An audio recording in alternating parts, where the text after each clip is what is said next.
आई, एवढे मसाले घेतले, शेंगदाणे, बेसन, काय बनवतेस तू?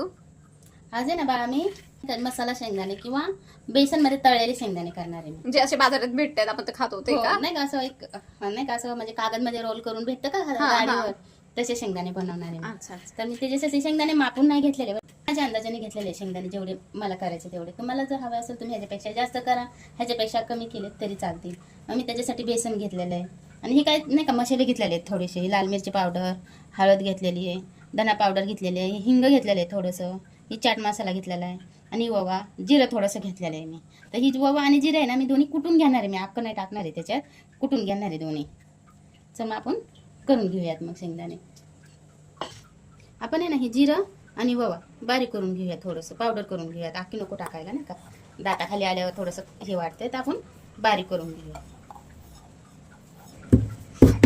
टाइमपास म्हणून खायला भारी आहे नाही का, चहासोबत. समजा चहा प्यायच्या टायमिंगला असं खायला नाही का बरं वाटतं मला, असं नाही का टी व्ही बघता बघता नाही का, किंवा चहा पित आपण टी व्ही बघतोय, तर असं खरं शेंगदाणं किंवा खरं नाही का तळलेले शेंगदाणे खायला मजा येते.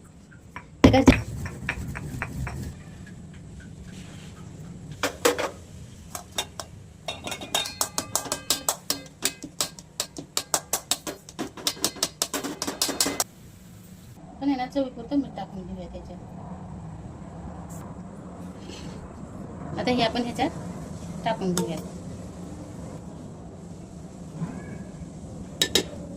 एक चिमूटभर आहे ना आपण खायचा सोडा पण टाकूया त्याच्यात. हे सगळं मिक्स करून घेऊयात मस्त.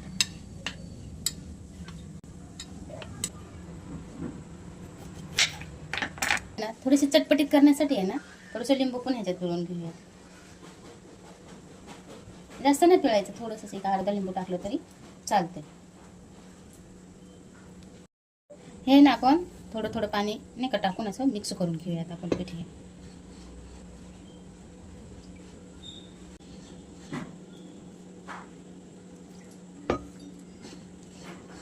हे एकदम पाणी नाही टाकायचं, कसं पातळ नाही आपल्याला करायचं आहे ना.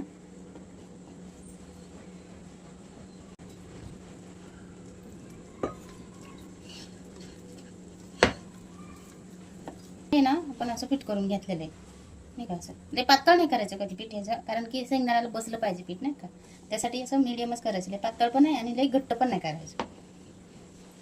असं ठेवून आपण आहे ना ही असंच ठेवून देऊया 1-10 मिनिटं नाही का. आपण आहे ना आता एक एक करून शेंगदाणे सोडून घेऊयात आपण, एकदा तर सगळे नाही सोडता येणार नाही का. असे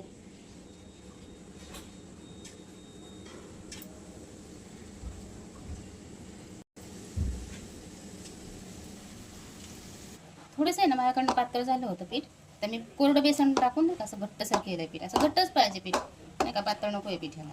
असं माझ्याकडनं जर पातळ झालते ना तर असे झाले होते नाही का, असे भजीसारखे झाले होते, तर असं नको आहे आपल्याला नाही का. आपण आहे ना ह्याच्यात टाकून घेऊया त्याचं.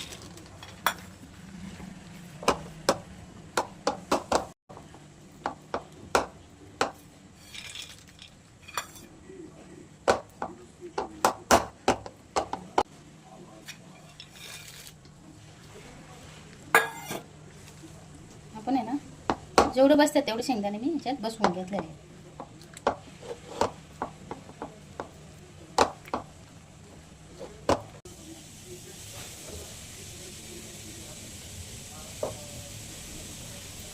सुटते का नाही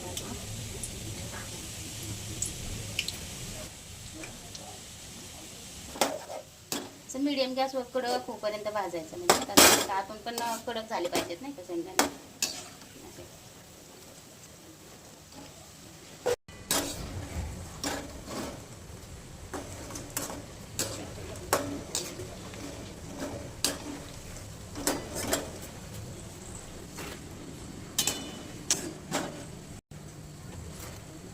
पीठ होऊ देऊ नका कधी. पातळ जर पीठ झालं तर अशी भजी होऊन बसतात, तर पातळ नाही पीठ करायचं कधी, असं घट्टच करायचं पीठ, म्हणजे नाही का बसते व्यवस्थित.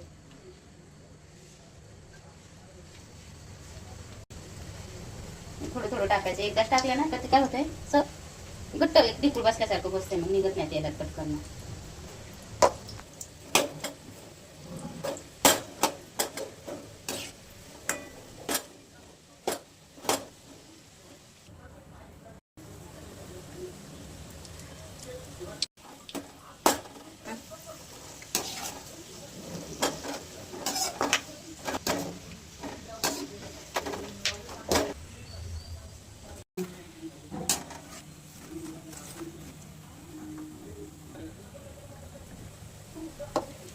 झाले ती शेवटचा बॅच आहे आपला.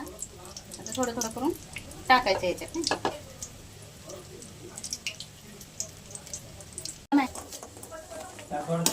हा बरोबर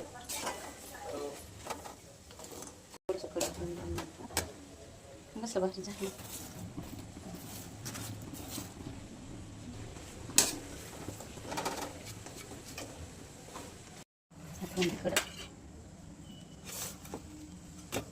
हे आहे ना आपल्या शेंगदाणे तळून झालेले नाही का. आहे ना आपण लाल मिरच पावडर घेतलेली आहे. परत थोडासा आहे ना मी चाट मसाला पण घेते म्हणजे अजून चव वाढेल नाही का त्याची. पण आहे ना चवीपुरतं मीठ घेऊया त्याच्यात. आता ही शेंगदाणे ह्याच्यात टाकून घेऊया. हे मोठं ताट घेतलं कारण की मला हलवायला येईल ना व्यवस्थित त्याच्यामुळे.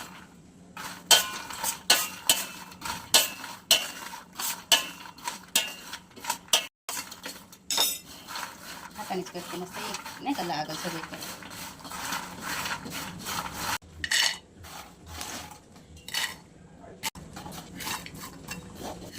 हे आपले चटपटीत शेंगदाणे तयार आहेत. मस्त क्रिस्पी झाले ते नाही का.